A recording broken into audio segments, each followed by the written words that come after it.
Bonjour, je suis Rekia Abdoulaye Issaboubé, alumni de la session 10 en ligne en Business et Entrepreneurship. J'ai participé au programme YALI avec l'initiative de la création d'une association à but non lucratif dénommée Association des Ardalo ou Ardayeso. Et j'ai postulé avec cette association-là et j'ai été retenue.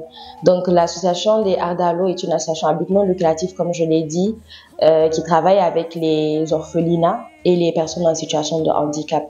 À ce jour, elle compte à peu près une centaine de bénévoles et intervient dans les domaines de la santé, de l'environnement, de l'éducation et de l'humanitaire. Cette association dont je suis la cofondatrice a été créée en août 2019 et depuis lors nous évoluons à travers les thématiques que j'ai citées plus tôt. Et ce que nous faisons en fait, c'est rentrer en contact avec les orphelinats de la place et on demande par exemple les besoins des orphelinats, que ce soit en vivres ou en fourniture scolaire, en vêtements, etc. Et on essaie de lancer des cagnottes ou des collectes de manière périodique.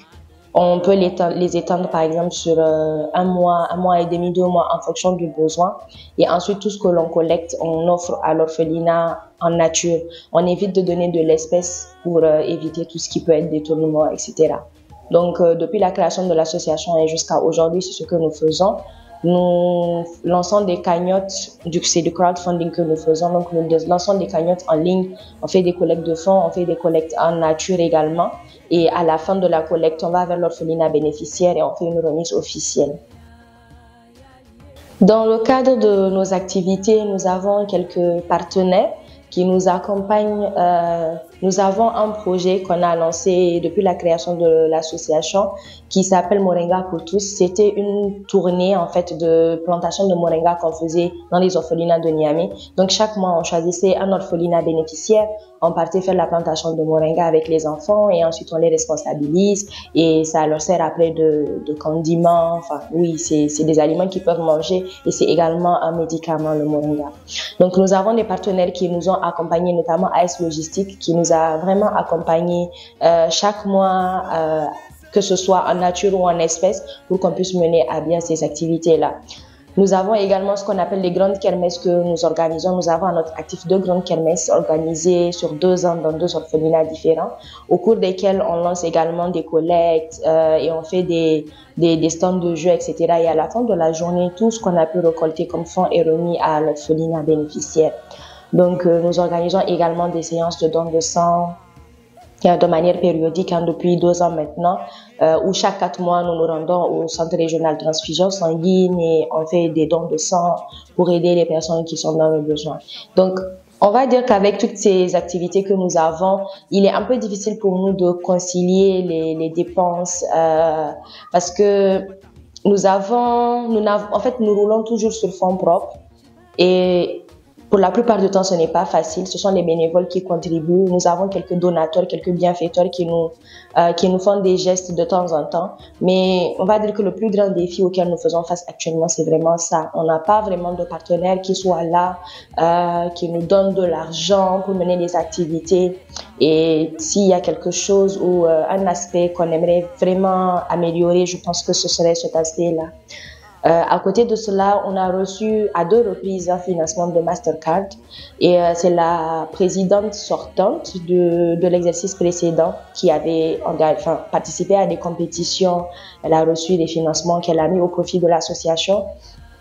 Et nous avons lancé une première phase d'une formation. Ça, les bénéficiaires étaient des personnes dont les parents sont en situation de handicap. Donc, nous avons eu à former 15 jeunes filles en maquillage, décoration, en fabrication d'encens, de shampoing démêlant, de savon liquide, etc.